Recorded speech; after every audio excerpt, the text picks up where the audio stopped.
Thank you, Monica. It's really an honor and a pleasure to be here hosting this three-part series on advancing women of color leaders in the credit union movement. I am so excited about the conversation today. And I want to say thank you for joining us for this three-part series, the first of what is happening today. The series is made possible by the support of Goldman Sachs. Our goal is to facilitate three inspiring and illuminating conversations which address the intersection of race and gender in our field from the perspective of women of color at different stages of their careers. Our three sessions will focus on women with fully realized careers, that's today, women still on the battlefield, and that will be happening September 28th, and women leaders on the rise, and that will be on December 14th.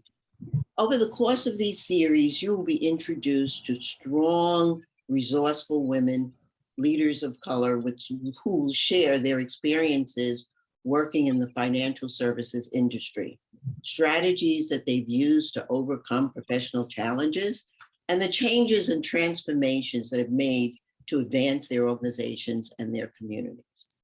We start off the series this afternoon. Again, thank you so much for being here. We have we'll be having over 100 participants, and we're so excited about that. We are going to start this afternoon with three dramatic women leaders, and they've had fully realized careers in the industry. They've seen it all. Today, together, they will collectively share their experiences, which have been more than 100 years of credit union service in the C-suite positions. Sheilah Montgomery, who you all know and needs no introduction, will moderate this afternoon's conversation and will introduce these exceptional women in a moment. Today, during this 90-minute session, you will hear how race and gender and the civil rights movement influence their work experience. You will learn about the boldness of their leadership and countless examples of their personal commitment, both to their shareholders as well as to the communities that they serve. Before I introduce Sheilah, a few housekeeping items. As Monica mentioned earlier, you will be muted throughout the session discussion, or we ask you to mute yourself. If you want to ask a question or make a comment, please write it in the chat. And at the end of the session, there will be 15-minute question and answer period. And at that time, Monica and I will make sure your questions are responded to. And now I turn to my colleague and my friend, Sheilah Montgomery, to lead this afternoon's discussion. A little bit about Sheilah. In 2018, she received the COVID Peak Career Lifetime Achievement Award by the African American Credit Union Coalition for her dedication to serving others. Sheilah is the current CEO of FAMU Credit Union and has held CEO positions at Credit Union of Atlanta and First Choice Union, also in Atlanta, Georgia. I'm happy to welcome Sheilah to lead today's discussion. Sheilah. Well, good afternoon, everyone, and thank you, Deborah, for that great introduction. I am privileged to be part of this wonderful take that life. Today, we have a dream team. Each of these leaders represent a different segment of the credit union industry in asset size and also in the type of membership. Specifically, historically Black cottage community, a faith-based community, and a federal government / utilities community. So we're really excited about the diversity that we have today. So without further ado, I'd like to introduce this illustrious panel of women. First, we have Ms. Urla Gomes. She's the CEO of Episcopal Community Federal Credit Union. Ms. Gomes was born in Guyana, South America. She later migrated to Los Angeles, California, graduating from Pepperdine University School of Business. She started her career in the financial services with the Bank of America and moved to Sanwa Bank as vice president before becoming the CEO of the Episcopal Community Federal Credit Union in 1994. Episcopal began serving its first members mere minutes from the LA riots. But the credit union did not close their doors. Not only did they open their doors to make sure there was a safe place that they could do business, it did it with compassion. This pioneer, Ms. Gomer, was not afraid of violence. She was more afraid of not getting the financial resources to the community that desperately needed it. The credit union welcomed and embraced everyone walking through the doors, those with credit and those with not, those who were homeless or have physical challenges, members of the LGBTQ plus community, and people from all ethnicities. Ms. Gomer is a former board member of Inclusiv and has received many awards for her work in the banking and credit union industry. I also would like to tell you a little bit about Ms. Lynette Smith, who's currently the lead consultant with Quantum Governance L3C. She recently retired as the president CEO of True Energy Federal Credit Union, formerly known as the Washington Gaslight Federal Credit Union, where she served for over 13 years. Ms. Smith had a long career at the Treasury Department Federal Credit Union, where she served for 19 years as the Vice President of Finance and Administration, the Vice President and CFO, the Vice President COO, and the acting CEO. So you see, she was destined to be her own CEO of a credit union. Among her many awards and honors, Ms. Smith was awarded the National Association Federal Credit Union's Paul Revere Award, as well as the CEO of the Year Award for credit unions under 150 million in assets. Ms. Smith has been on the board of the African American Credit Union Coalition for over 11 years. She was also a former chairman of the board. She was inducted into the AACUC Hall of Fame in March of 2021. For the past 7 years, Ms. Smith served on the board of the Metropolitan Credit Union Association. Both organizations provided mentorship and leadership to the up and coming credit union leaders and professionals.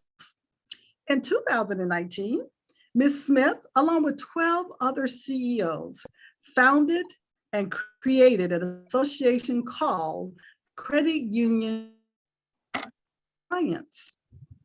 This organization is for credit union female CEOs whose credit union assets are under 300 million. Its major purpose is to provide a safe place for CEOs to exchange ideas.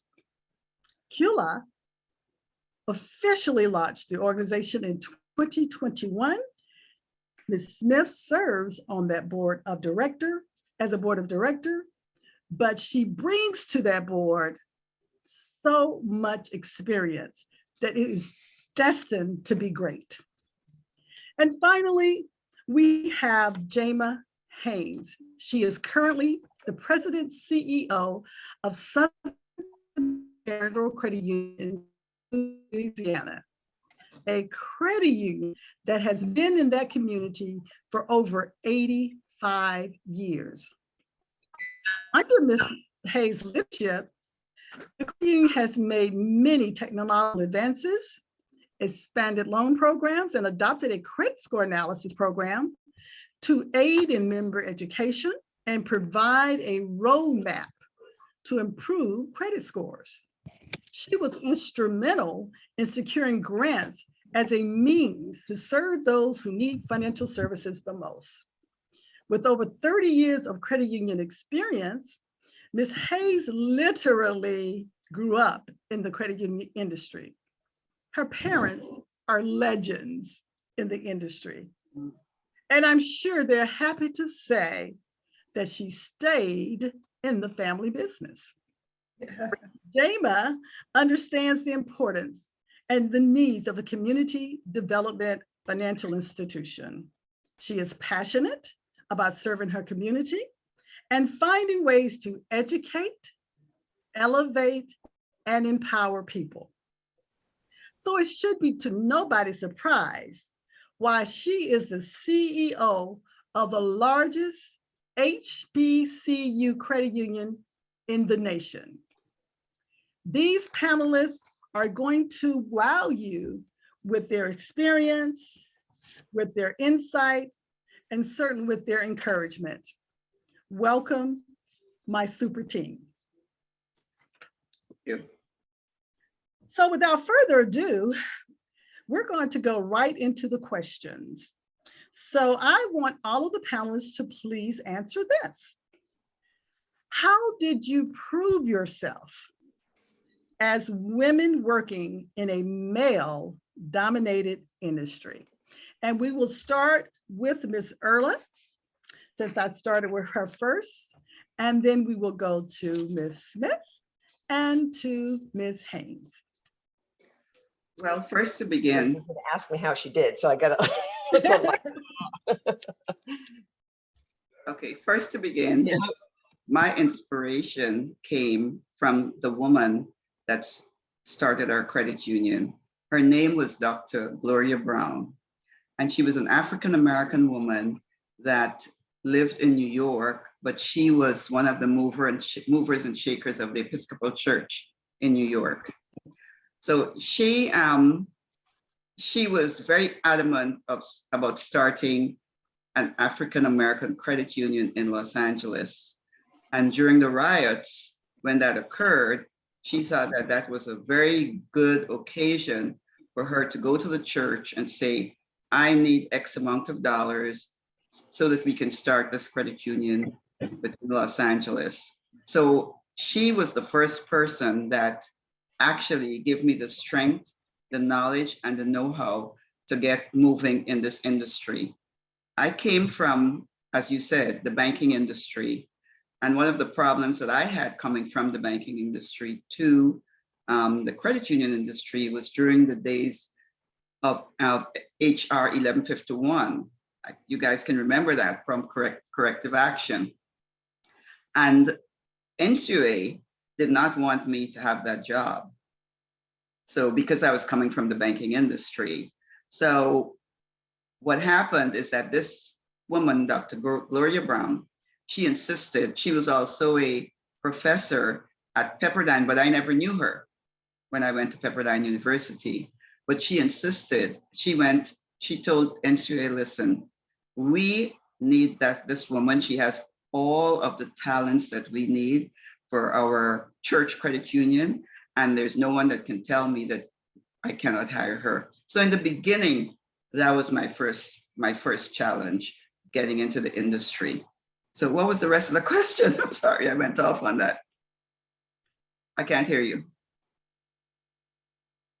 Can you hear me? That is me with my mute. I am notorious for doing that. Yes, No, yes. thank you for sharing that. You know, it sounds like you didn't have to worry about a male-dominated world. You had a guardian angel to make Yes. sure that you persevered into that C-suite. So that's what I was asking, and you've answered it just fabulously, because you know in the banks that Yes, there's yes. that glass ceiling you're going to reach. So what a joy was it to come to the credit unions to be in that C-suite immediately. What are your thoughts? Well,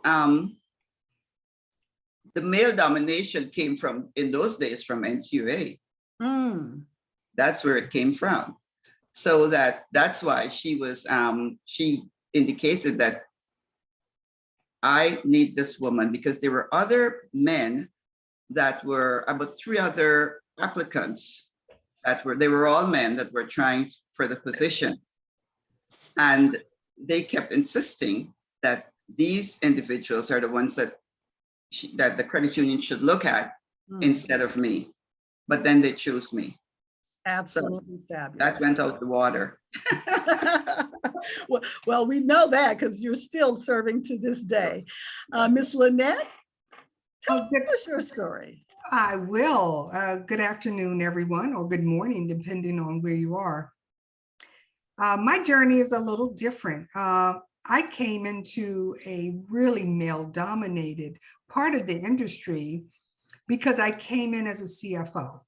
And I would go to all of these conferences and I would see people out in the audiences with white hair. And I said, wow, that's an opportunity for me. So I did that for 33 years at Treasury and had very several C-suite roles. But what I was able to do, having a strong accounting background, and I was in public accounting, I was able to bring these skill sets to the industry. So I always had to prove myself, of course, but I always wanted to learn everything else about the industry, from member services to IT to lending and compliance. It is so much out there in the credit union industry. I didn't want to just stay in the accounting world. And I felt that I wanted to make a difference. And I saw a great opportunity for me to do that as at Treasury Department Federal Credit Union. ACUC helped me in many ways. I'm a past board chair, as Sheilah told you. And I can say that I am honored to say that I hired Renee Satterwhite. And I have seen ACUC evolve and grow and recognize as a leader in the credit union space. And Renee has played a great role with that. My work at CULA, I'm one of 13 founders. And I'm proud to say that we formed CULA, Credit Union Women's Leadership Alliance. And that serves credit union CEOs, females that have assets of 300 million and under. So just taking advantages of opportunities that are presented to you have helped me progress in the industry. So I'm going to ask, did you have a male-dominant force trying to prevent you from getting there?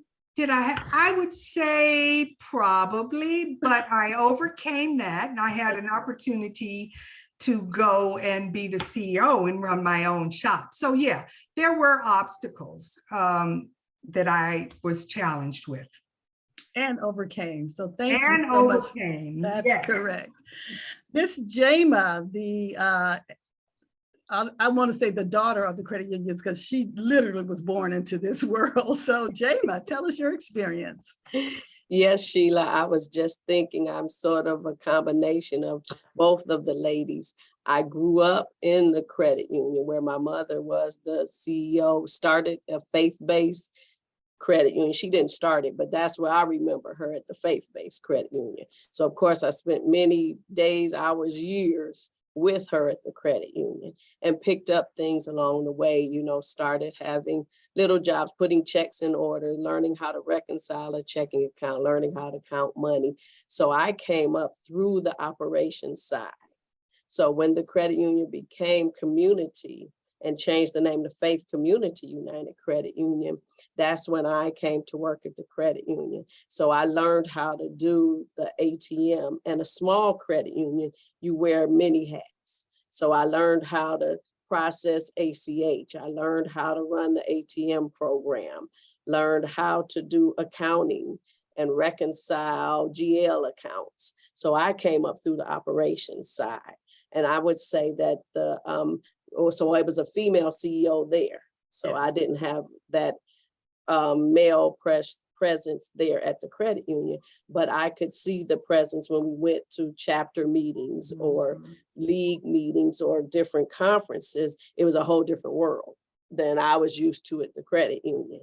And I think sometimes it seemed like we were sort of on the outside or on the fringes of everything, but we were there, we were present, we were there to learn, we were at the table to see what things were coming down the pike, what new processes, what new programs, what new products, and take it from there. And I just look at no matter what you're doing, if you do the work and you show that you are able, you are equipped, you can handle the task, then I think people have to recognize you and respect you. You know, what's really powerful about what you said was that you didn't look to the left, you didn't look to the right, you didn't look back, you just stayed forward. That's right. The work had to get done. You made that happen. Yes. And so I'm going to pick on you a little bit more since you've got the floor. You know, how have things changed for women? You started a long time ago, and especially for women of color. Is it better, the same? What are your thoughts on that? Oh, I definitely think things are changing. I said I'm a reluctant leader, because this wasn't my plan to be CEO of a credit union.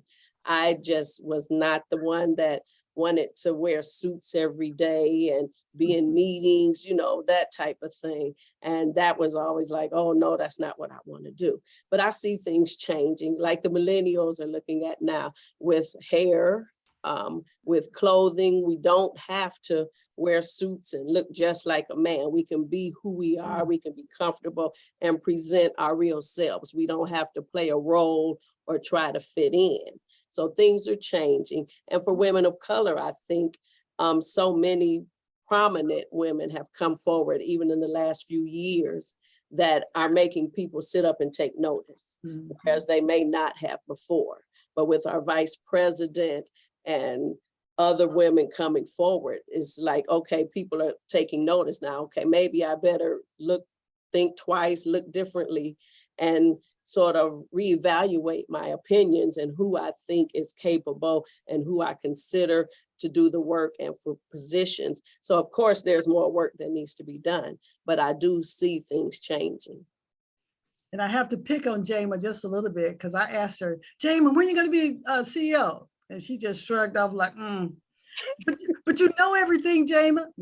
She just sort of back. So when she finally got in that C-suite, I was the happiest person ever. However, we have a rivalry, right, Jama? Yes, we do. Your credit union is the largest HBCU credit union in the nation. Mine is the second. So, you know, I'm after her. Yes. But that being said, Miss Lynette, would you tell us what you think about how things have changed for women, especially women of color? Thank you, Sheilah. So my 35 years, I have seen a change for the better.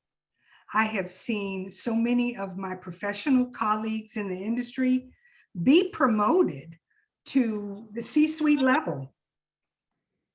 But I still always think there's a lot of work to be done. I recently received my diversity, equity, and inclusion certification from ACUC, and boy, did it open my eyes to layers of DEI. You know, because I thought being an African-American woman, and I thought I knew all there was. I do not know. So what I would encourage the participants on this call to take advantage of that, because when you talk about advancing, you really have to understand diversity, equity, inclusion. It's a key ingredient. Another thing that I can say that I've done and advanced is, I can say that in my leading role now at quantum governance. There are not too many people of color in the governance space. So when I was at True Energy, I was a client of quantum governance for 7 years, and I experienced how critical effective board governance can be to the success of the credit union. I believe, and I've experienced, that leadership starts at the top. I saw where our board transformed for the better because of effective board governance.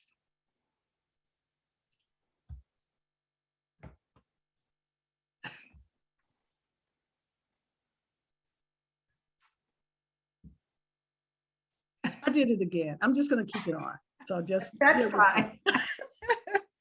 But as I was saying, one of the things that I am clear about, learning never ends. And we always, as women, have to be a little bit better than our counterparts. Now, was that by design or it's just the way we made up? So all the fellas on the call, don't send me an email. It's just my opinion. But I am so excited about the fact that we have leaders like Miss Lynette to be able to not only transcend from her retirement in the credit union world, but also keep it going as far as what she can give back. That is priceless. Thank you so much, Ms. Smith. And Ms. Gomes, would you tell us a little bit about what you think about how it's changed now for women, and especially women of color? Well, I think we have to go back to the younger generation right now. And the fact is that we have more women in the world than men, right? Yes. So the younger generation, I think they're doing a real good job, especially younger women, of educating themselves and not being out there thinking, well, I have to be a wife, I have to be a mother. I need to get out there, have a job, and be able to help myself in whichever way I can. I also find that women still, though, in our industry, we don't see enough women of color in the larger CEO or CFO positions. And I think that that's something that we really have to look at and work on. I think with the Black movement that we have right now, that has changed a lot of things for women. And women they're being looked at more so in the organizations as being leaders. And it's amazing how now that has happened, that you see all these beautiful, well-educated Black women in the media and in all of these organizations, but still there's so much more to do, so much more to do. And I think the younger people are becoming more aware of the fact that they have to take over these positions. They're getting themselves educated. And I think in the past, where it was a lackadaisical effort, now they're more prompted to be executives and to do well in all of the industries throughout the world, really. Absolutely. You know, if I can piggyback on what Urla said, the women that I've seen progress, and to give you some statistics, I may not be totally right, but 52 or 53% of the women are running credit unions. But when you narrow that down to how many are from small, it's a greater percentage of that 52 are running smaller credit unions. And I'd really like to see us make a change. But the women that are coming along are very bold, and I'm really excited about that. Yes. And I'm going to keep you on the hot spot for a minute, Miss Lynette, because I think a part of that comes with mentorship. Can you tell us about what your passion, how compassionate you are when it comes to mentorship? Sure. Well, I can tell you in my 35 years, I've been a mentor recently, you know, of course, the last 10 years. But my first years coming out as in the C-suite, I was a mentee.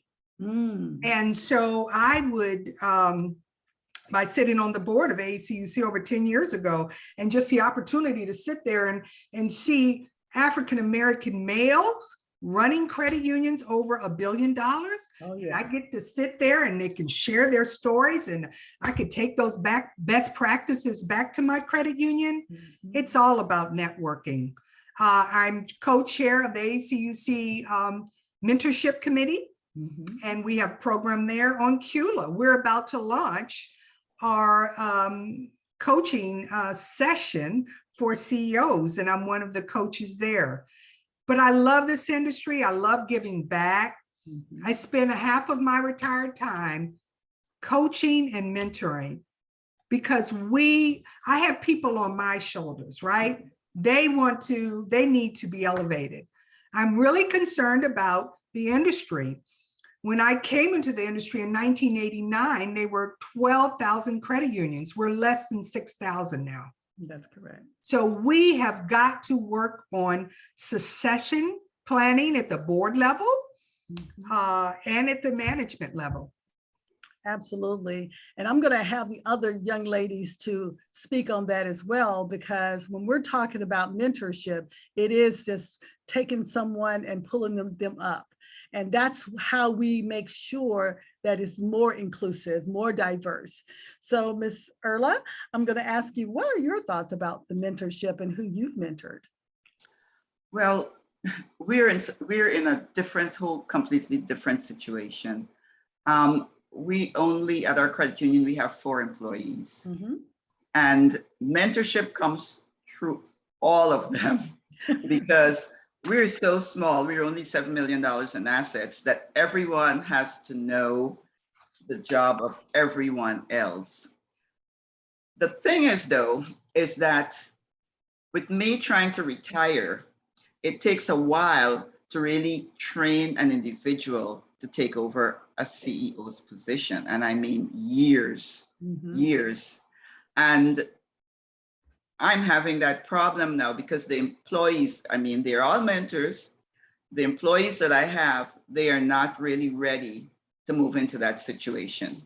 Everybody have their strengths in different ways, general ledger or whatever, but they're not really ready. Mentoring, I have tried with the mentorship program through NCUA, but it never did work for us because the individuals naturally needed to get paid and they were not willing to take the amount that NCUA was going to give to them. So we're not very strong in that area, to be honest with you. Only the employees. And as I said, it's not working out for us in terms of me leaving. Well, the good news is you may not even know this, but you're mentoring a community. Yeah. Somebody is looking at you and saying, wow, how did she do that? So while you're right, it's, I think the biggest problem is everybody want to get paid $100,000. Yeah. More so than anything. Yeah. And so, being able to work your way up, those days, it's almost over. But you have mentored so many people in your community. And while you may look at someone in your shop, I guarantee you, just keep looking. Somebody's going to come out the blue, is going to surprise you. And you'll be like me, we'll both be retired at some point. I hope so. I'm ready to retire now. Miss Jama, I know you've got plenty of people you've mentored. Well, I would say I've been mentored along the way, growing up, like I said, with my mother in the credit union. And through that relationship, we were exposed to Inclusiv, at the time was National Federation of Community Development Credit Unions. So that's when I met many people in the credit union industry. And from there, AACUC. And so I was mentored by many of the women in these organizations. And just the experience, the knowledge, the passion, the commitment, as you say, working in credit unions, going to another credit union, then consulting afterward, just that passion for the credit union industry, loving the people that you serve, and not too proud to say you are a servant. You are serving your community. And like you say, it's not just about the salary or the money or the notoriety, the title, but to really be there because you care about the people and you want to help people. So that's the example that I've been up under. I'm a graduate of Spelman College, which is a college for women in Atlanta. So from college, we were taught about sisterhood. Sometimes you hear talk about women that are against each other or don't support each other, but we were taught about sisterhood and uplifting each other, encouraging each other, supporting each other. So I've always had that background and that mentality. And so if I'm in an atmosphere with all women, there's no competition. It's like, hey, if you're doing great, I'm supporting you. I'm here for you. Anything I can do to help. That's the attitude that I have. And I need to get with Lynette to do more with organizations like the women's leadership and do more before I get to my retirement years. I have a few years left. but I would like to do some formal mentoring. We do mentoring here at our credit union. We're right across from Southern University. Mhm. And we also every year hire high school seniors through a program where they have to work. So I just encourage them and just inform them about credit unions. Because just like our membership with the aging membership, and we're always trying to get younger credit union members, we also want to expose people to credit unions as a career. It's something that people don't think about. Everybody wants to work in a bank, but just aren't really knowledgeable about credit unions. So that exposure to our young people about credit unions and the opportunity for a career is available. And I think that's one way we can mentor early and just plant a seed. Early, we may not see it right now, but as Sheilah said, you're mentoring many people in the community. So we talk to people as we can, and we spread the word about the credit union industry as, you know, making sure you do your business with credit unions, but also consider credit union careers. And that is, I mean, I don't even know how to follow that, Ms. Jama. That is absolutely on point. You know, what I've taken from all three conversations, though, is you all understand the value of networking. It's not who you know, it's who knows you. And I want to take just a moment to talk about that networking, because this is how we discover who people are and how we can collaborate. What it helps us to do is to branch out. The more we know, the more we can give to others and help them to know where to go. So I'm going to stop just for a second too, and this is not on the list, I know, of questions that I was going to ask you, but I really, really want to take a little moment and talk about networking and how important that is to your careers. And we'll start with Miss Lynette this time. Because I think network is very critical. And I'll give you a few educational courses you need to really do. The ACUC conferences, their training sessions, the NAFQ, CUNA, the leagues, Qs, and Quantum, the company I work with, we partner with Qs. There is so much that people need to take advantage of. But what it does is it does require your time and commitment, and it may go beyond your 8 hours a day. So I want to challenge you all to don't be afraid to learn. I was an accountant, but yet I wanted to do business development. I wanted to do IT. I have 30 years of HR experience now because I took on the challenge of learning things outside of my comfort zone. I think that's the key, outside of your comfort zone. That's right. Because we all like to feel like we're successful where we are, but you don't know that until you step outside. And those skills are transferable. So as you stated, no one should be afraid of moving beyond where you are. Urla, would you talk a little bit about your networking experiences and how that's elevated your career? Well, first and foremost, during the days of, which is Inclusiv now, the Federation. And when I came aboard and I rejoined the Federation, and I was part of that movement, and that's the way I learned a lot. The CEOs and the individuals that got together, they always indicated, if you need help, call on us. And that certainly helped me to become the person I am today as a CEO of the Episcopal Credit Union. In addition to that, though, networking, because we're so small, we network with Operation Hope. I don't know if you guys can remember Operation Hope in terms of financial literacy. So we, you know, the industry wanted everyone to get out there and to train younger people. So with True Operation Hope, we were able to go out into the community and be able to help the younger individuals to learn about the credit union industry and to make them aware that there are those jobs out there. Right. Not only that, through Operation Hope, I ended up being giving financial literacy classes to the homeless. Mhm. And that was such an inspiration to me and to my credit union, because we had actually homeless people that started their accounts with our credit union.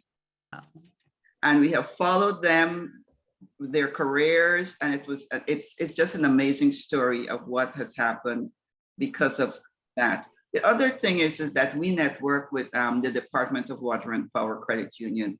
That's a very large credit union that is about 4 blocks from where we are.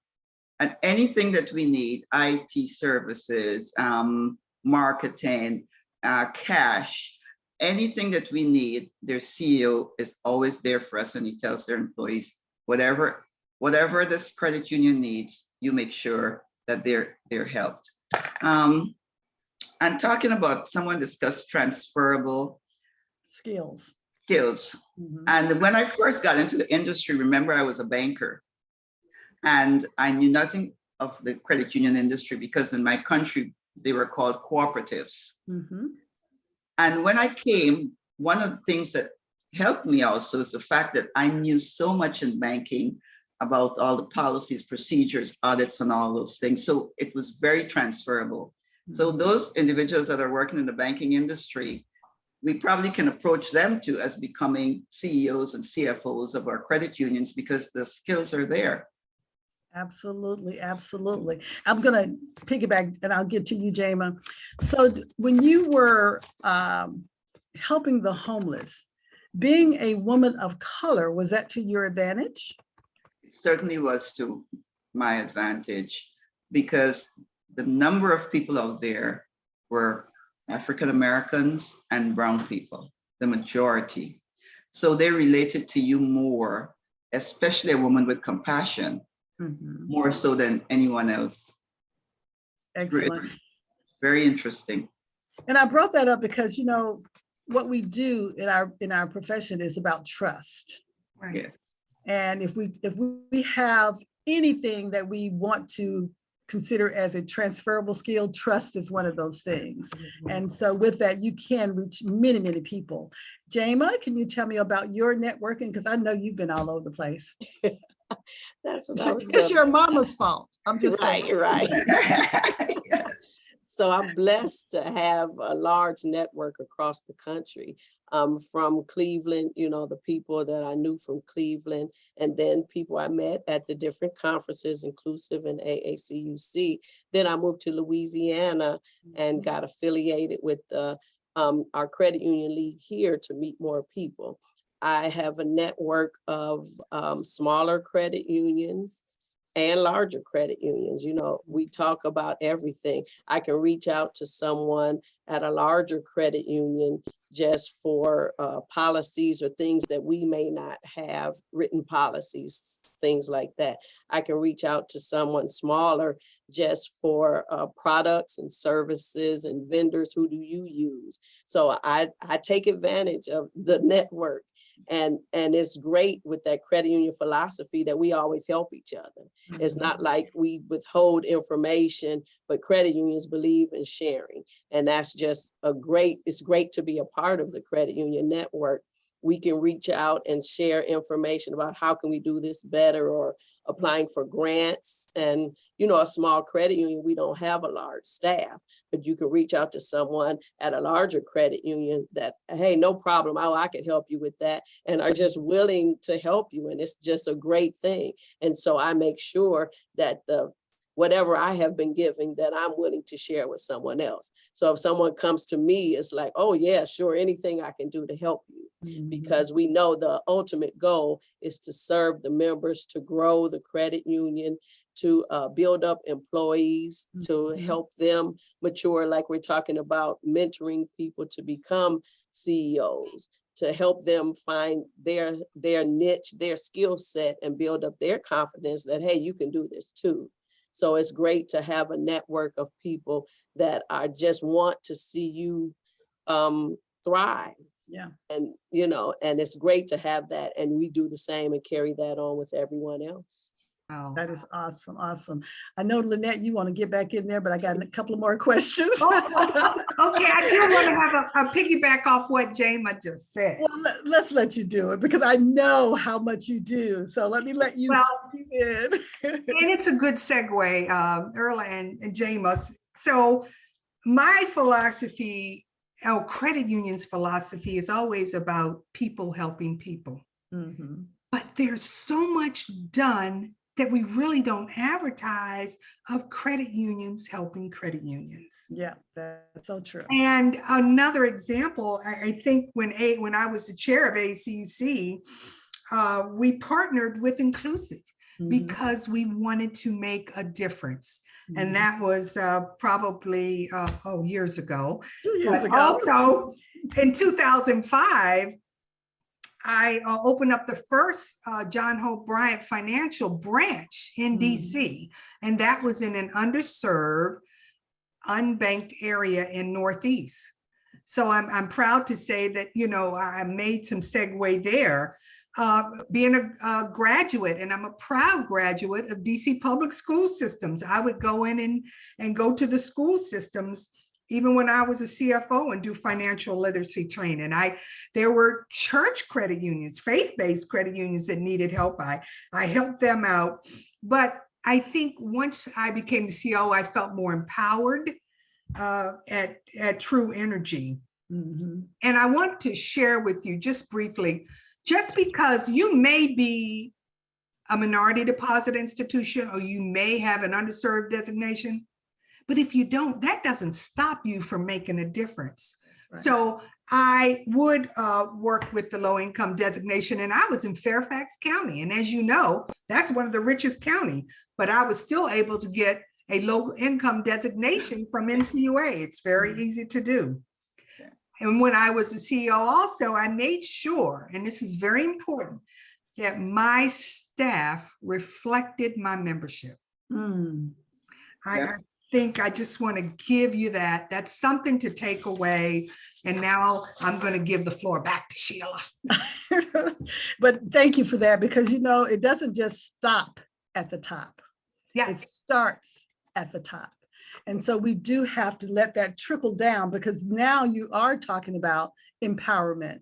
You're empowering everybody, not only inside your organization, but also outside of your organization, because there are people in the communities that have no idea what a credit union is. And it takes all of us soldiers to go out and talk about that. Well, we only have a few more minutes. I know things are going really, really fast. I have a couple more questions for you. One would be, based on all your experience gathered over the 30 plus some odd years, what advice would you tell your 25-year-old self? And I will start with Miss Jama. She's the youngest. What can I say? The rest of us can't. It seems like it was a long time ago, Sheilah. I'm trying to think back to 25, like, wow. But like I said, I was the reluctant leader. And I just wanted to do my job, you know, the things I enjoyed doing. And I just wanted to do that. But I have to, I guess I would tell myself that there's greater in you. And that I was groomed for this. I was graced for this. You know, when the Lord blesses you and gives you exposure and opportunities, don't be afraid to take advantage of that. Be willing to embrace change and go forth with confidence. I would say that you're going to learn a lot. Your career path may not, and your life may not be the way you planned it was going to be. Take detours here, there, wherever, but it's all going to lead you to a great place. And all of those things will make up who you are, and just embrace it and go forward. I think I was looking back like, okay, I'm gonna do this, and that. And it didn't happen that way. But I think things have worked out for my good. I believe that. And I'm grateful for everything that I've learned along the way. And I would just tell myself, it's going to be a great ride, and there's more to come, and look forward to it and embrace it. You know, you struck my heart when you said greater in you. There's greater in you. I just felt a flutter in my heart because you're so right. Sometimes we forget that there's a journey we're going on. This is not a short trip. It's a journey that you're going on, and you never know where it's going to take you. But thank you for letting us know that it does get to the place it's supposed to be. I mean, seriously, it's just one of those things that you want to know all that's going to happen to you in your future. Thank God we do not. Right. Ms. Smith, would you share some of what you would tell your 25-year-old self based on all of these years of experience? What would you tell your 25-year-old self back then? I would continue to tell my 25-year-old self to be bold and to be beautiful and to take on challenges. I can't stress enough how it is important if the CEO asks you to do something or the vice president asks you to do something that is not in your area of expertise, take it on. Oh, yes. Because you never know where your niche is, what's going to give you joy inside, right? Yes. Because it's all about that. And if you find joy and, as Jama say, peace and with walking with God, you'll find so much reward in life. And you know what you said? Joy inside. Because when you have joy inside, you never go to work. That's right. You're just enjoying what you do. You strive to do more. You have this sense of purpose. Joy is a powerful, powerful thing to have in your life because it gives you peace.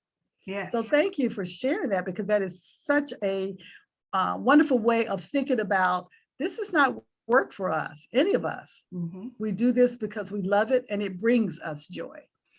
Miss Urla, Well, what would you tell you? I'm sorry, did someone say something? I was in entirely different situation because at 25, just coming from Guyana, my home, and being thrust into a society with high skyscrapers, you have all this food, you have all these different things. So I was thrown into my first job and it was like, what do I do next? And I was a teller when I first came here at a bank. And I started thinking to myself, okay, and I look at the society, I look how you make money, and I'm thinking, how do I make money? And one of the things that came to mind is that you have to go to college. You have to, because we didn't have any colleges in Guyana. You have to go to college, start with LACC. So I started with LACC, and then I decided that working, and you have to work because you have to pay for your education, working along, many long nights studying, and then eventually getting to Pepperdine University. In the meanwhile, Bank of America, I was lucky enough to become one of the individuals that they would put on their management development program. And that is what took me along. And I realized at the time that the only way you can make money and enjoy the life that you would like to have is by education and moving up the ladder. So I learned everything that I can learn. And suddenly I was the operations manager, and then I moved on to San Juan Bank as an assistant vice president. So my thing is being compassionate. In the meanwhile, though, being level about my life, exercise, spirituality, and all the things that would make your life a good life. And that's exactly what I did. And I can tell you, I have had a great life, and still caring, being caring and compassionate, and to love each other. That's me. In other words, you're really balanced. The rest of us don't exercise. Yeah. You're the only one. You have to. It's inspirational, because when you first started off, the first thing I thought you was going to say, I have arrived. But no, you didn't know. It took me a while to arrive. But no, thank you all so much. I want to congratulate all of you for your past, your present, and your future success. Thank Ms. Deborah Boatright and certainly Ms. Monica Copeland for allowing me to facilitate this fabulous panel. It's just been great for me. I hope it's been great for the audience. Inclusiv have always provided a platform for us to talk about not only where we've been, not only where we're going, but how in the midst of all of that, we're inspiring people to go with us. So it's been a pleasure moderating today. And for you audience, thank you for having taking the time to experience what I felt like was a great, great opportunity to hear the greatest leaders ever. Thank you. I'm going to turn this back over to Ms. Deborah Boatright. Thank you, Sheilah, and thank you to the panelists. I mean, this was amazing. You know, my years in the credit union, I've been a community developer for the last 30 years, but directly in the credit union world has been for the last 5 or 6 years. And so every piece of information that was shared, I just soaked it up. I mean, it was just wonderful. And I hope that our participants and our audience has lots of questions, because we're now at the point that we're going to open up our chat, and you can raise your hand as well and speak out. Let's get some questions going for our panelists. You won't have this opportunity again to have all of these wonderful, innovative, inspiring women all on the same webinar. So I'm going to open it up. Monica, did you want to say anything at this point? Well, I think we did have one question, and it was actually yours from earlier. It was for Urla. It says, you said, Urla, staff are not ready to step into your seat yet, like, that you'd observe that, your current staff. And so can you explain further what ready means to you in terms of their level of readiness, or what they need, or what kinds of skills they need? Can you elaborate? Monica. Well, they needed to, which I've encouraged them to go to school and to take classes like accounting classes. So education is very important for them. And they have the opportunity to really advance, but they're slow at doing this, very slow at doing this.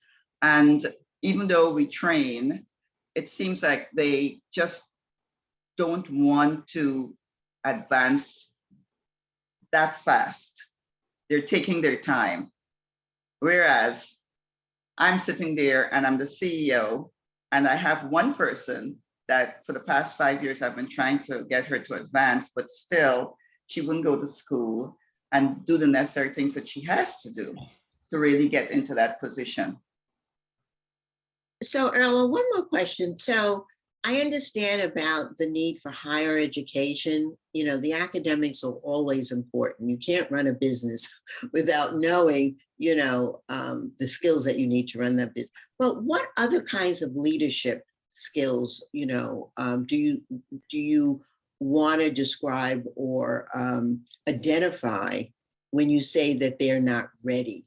Are there leadership skills other than the academics? Are there other skills that CEOs or individuals in C-suite positions should have?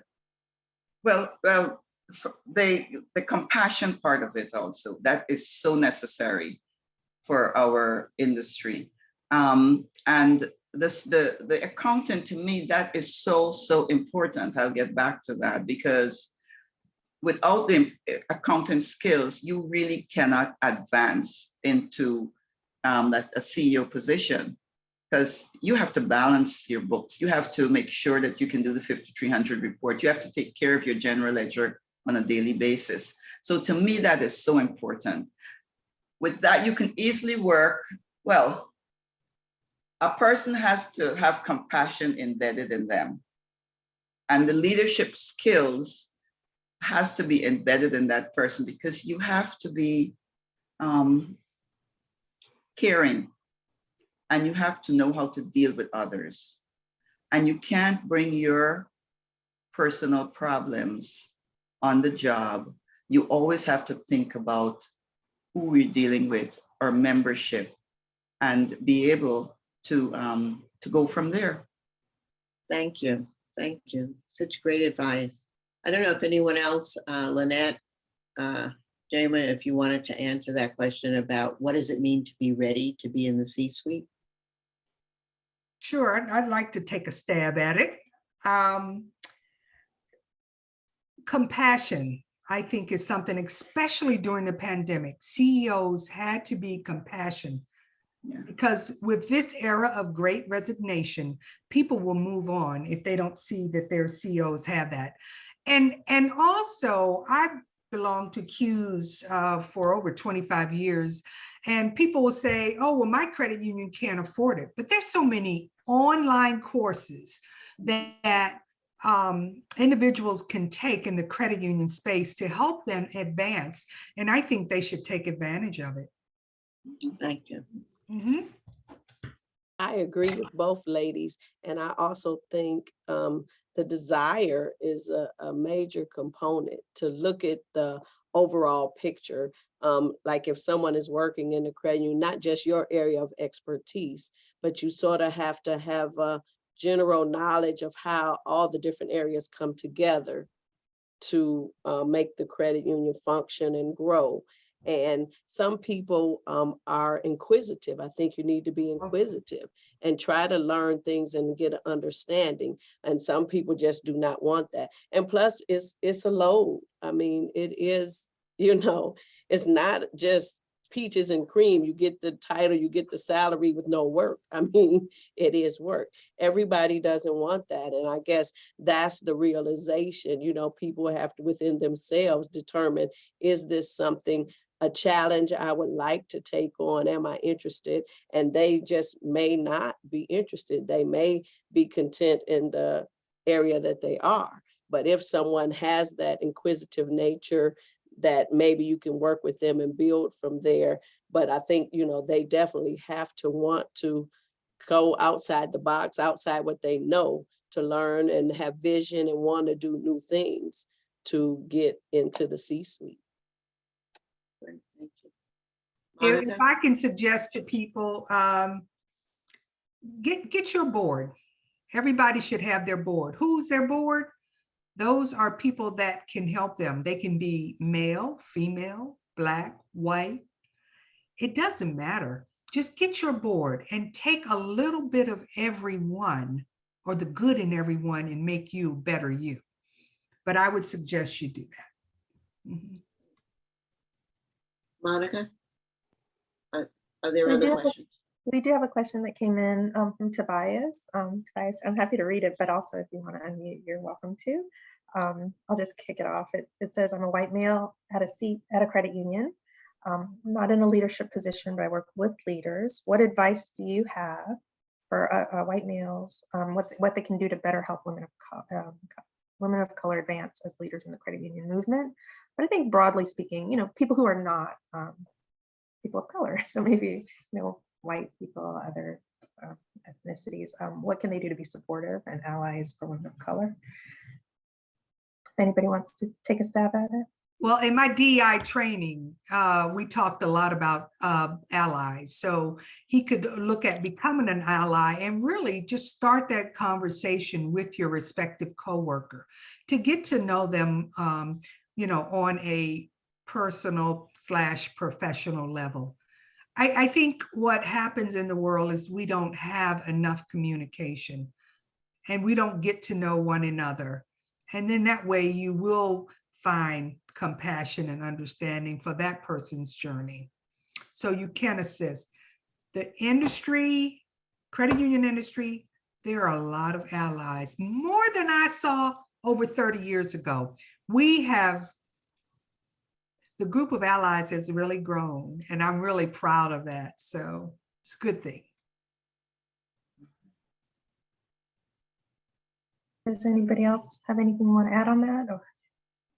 Like Lynette said, it's important to know who you're dealing with.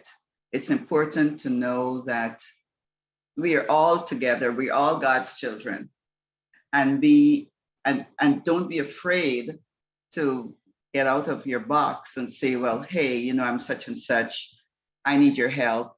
or get to know that individual, become friends, become good co-workers. So it all has to do with what is in us, and knowingly that we're all different. And it's a beautiful thing to know other people that are different from us, because we come out with beautiful experiences. And without feeling that this person is not going to discuss anything with me or talk to me, why don't I just reach out? Reach out, and it makes a big difference in our lives. And sometimes we tend to just stick within our, like, a white community or a Black community. But no, we're all children of God. We get together, we know each other, we speak to each other, and let's learn from each other.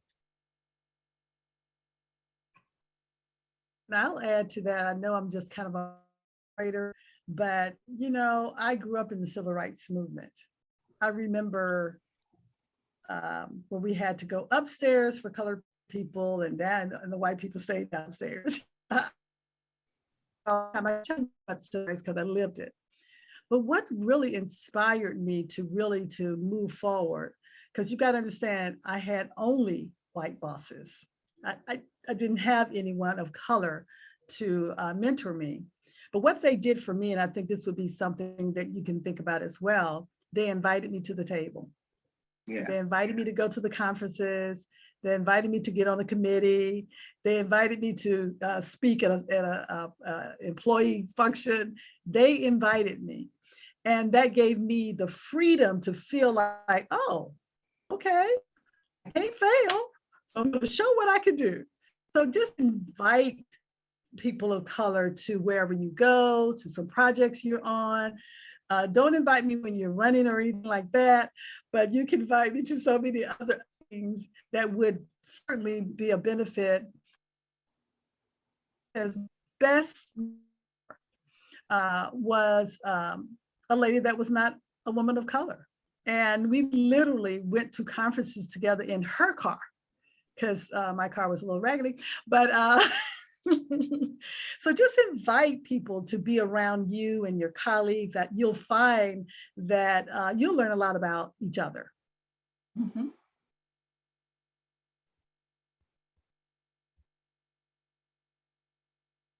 Are there any other participants out there that, you know, did not put anything in the chat but would like to have a conversation now? You just raise your hand. It doesn't necessarily have to be in the questions, don't necessarily have to be in the chat. Again, I'll go ahead and speak. And so I'm Delana Hewling. I'm the newest CEO at Baylor Healthcare System Credit Union in Dallas, Texas. I'm also the president for Texas for the AACUC regional chapter. And I just wanted to share quickly, well, thank you to Lynette. Before AACUC, I've been in the industry for almost 20 years, but until I actually sat at the table with all of the AACUC board members, I didn't know I could do this job. I'm in Texas. I'm the first female CEO here at my current credit union, and I'm the first Black female CEO in the Dallas-Fort Worth area. So until I met Lynette and others with AACUC living in Texas, I just didn't apply. I never looked. I never thought I could do it. I knew I had the skill set. I knew that God was pushing me in that direction. I just didn't think that it was available or an option for someone who looked like me. So I just want to thank you for this forum, because there are others out there who just don't think that they can do it or that they would be received. And we have the skill set. I have 20 years of banking and credit union experience. I was very ready for this role, but I didn't think that the industry was ready for me. So Lynette, thank you. I am now a member of KULA, and I'm sorry, it's just been an emotional journey for me. Yeah. But I appreciate forums like this because I'm building my network of people who look like me, but also outside of people who don't look like me, but have accepted me for exactly who I am. So thank you. Yeah. Well, I have to say that does give me chills. But I want to say that, Delana, I saw the potential in you probably before you did. And I think that others saw potential in me before I did. So congratulations on your promotion and your new job. Thank you. Well, congratulations. I don't know you, Delana, but congratulations. And your words were so powerful to me, a person of color that's been in a C-suite position for many years. And I think about the individuals that I pushed out there, you know, and they're in C-suite positions now. So we have to do that as leaders all the time when we see folks that have the capabilities and abilities. So congratulations. I'm going to the conference in August, so I hope to see you there. I'll be looking for you. Definitely will see me there. Thank you. Are there Yes, any others? congratulations, Delana. I look Yeah. forward to meeting you. Thank you. Great, great, yes. Are there any others that would like to speak up? Well, Deborah, my mother is on this call. She isn't saying anything, but I know she knows everyone on the panel and a lot of people in credit union land. I don't know if she's going to come off mute, but she is just so excited and proud of everyone, you know, just building on the hard work and the legacy that they have done over the years to see us continue that. I think she's coming off mute now. Is that Rita? That's Yes. Rita? Yes. Oh, yeah. Yes. I saw that beautiful picture. Yeah, Rita. Yes. You gotta Yes. speak, you gotta speak to us because you got some stuff to tell us. Yes. Okay. I was just so blessed to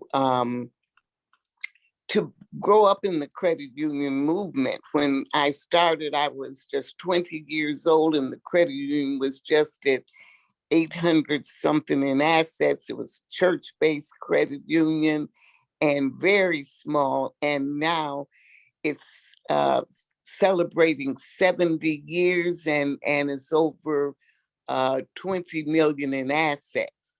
But along the way, I've met so many great people, and Sheilah is one who helped us, came to our credit union, and she and Helen and some others from ACUC came and helped us.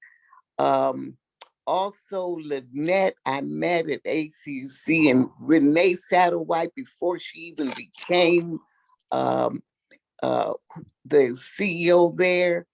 It's been a great, great journey. And in fact, ACUC gave me my first award for helping a church credit union evolve into a CDFI credit union. And it was in the Bahamas, and it inspired me so very much. And my children were able to join us there.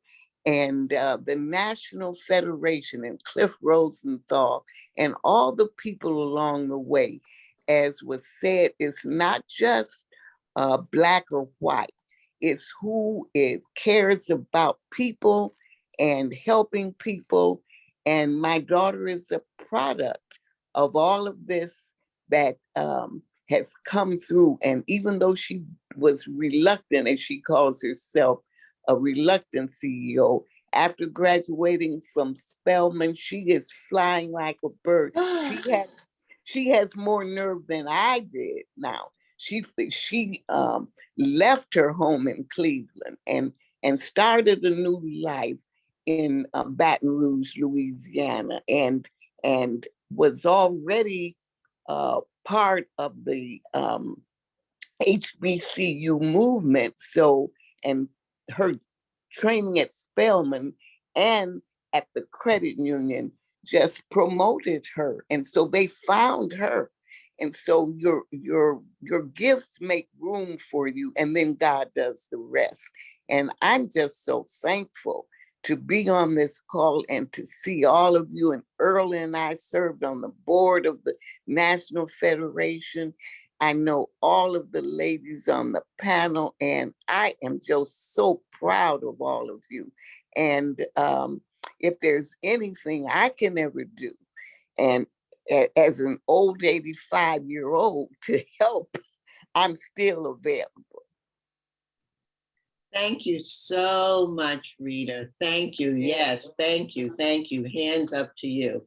We're getting close to our 3:30 time. I want to just do one more shout out to folks. If there's anything that has inspired you, over these last 90 minutes or so, soon to be, if there's anything that you want to say, you can see we're not only, women of leaders, but we're also part of a village. We're part of this cooperative village, and we're here to help and to teach and to mentor, along helping you to become the best that you can. So a couple more or one more. Okay, Monica, can we? Hello. Yes, hi, great. Hey, Ashley, wow, thank you. Hi, my name is Ashley, and I have the pleasure of knowing Sheilah and Lynette very personally. My journey is very similar to what Delana had shared, where the first time I went to AACUC conference in 2017, it made the difference of me taking the leap of being in the role that I am in now. I've literally moved from Maryland to South Carolina to go from a now $5 billion asset credit union to a $23 million asset credit union with 4 employees. So Urla, I feel you. And I just want to say thank you. One of the things that has consistently been a part of my journey from a professional standpoint is I went to Ghana with my mother and I saw the Sankofa symbol. I'm sure you guys are familiar with it. If you aren't, it is a bird facing forward, but its head is kind of facing back. And the way that it's generally described is that even though you're moving forward, there are things that you can take that are from the good, right, that you can extract and bring forward. And I just am thankful that you women who are on this panel have decided that it was your mission, right, to extract the good and help to progress us forward, because I couldn't sit where I sit. I couldn't be where I'm at. And I look forward to being who you are to me, to someone else. So thank you.